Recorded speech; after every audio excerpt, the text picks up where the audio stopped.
The First Amendment to the United States Constitution states that Congress shall make no law respecting an establishment of religion or prohibiting the free exercise thereof, or abridging the freedom of speech or of the press. We're going to be focusing on the second part of that, where it states that Congress cannot prevent free speech. However, this is not true in all cases.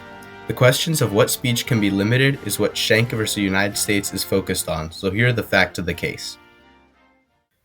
In 1917, during World War I, the Espionage Act was enacted, which stated it was prohibited to interfere with the foreign relations, foreign commerce, or national defense of the United States, or to obstruct the recruiting or enlistment service.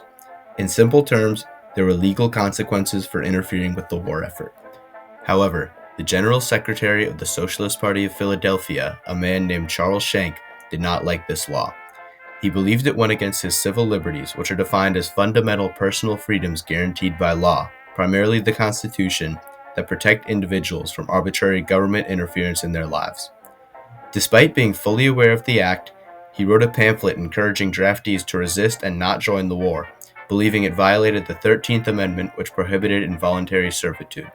He mailed out over 15,000 copies before he was arrested and sentenced to 6 months in prison. While in prison, Schenck used a writ of certiorari to appeal this decision and have the Supreme Court review the case, claiming the Espionage Act was unconstitutional because it went against the First Amendment. This appeal was eventually accepted by the Supreme Court, and after deliberation they ruled against Schenck in a unanimous 9-0 ruling, which set the precedent that speech causing a clear and present danger was not protected by the Constitution. The example most commonly used for this is shouting "fire" in a movie theater, which can cause panic and injury.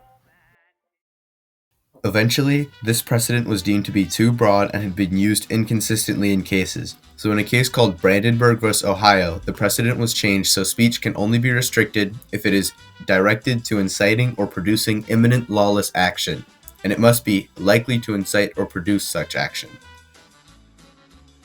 This case still has a lasting effect on how courts make decisions to this day, and despite the clear and present danger test being modified, it still has a big impact on determining what speech can be limited and what is protected by the First Amendment.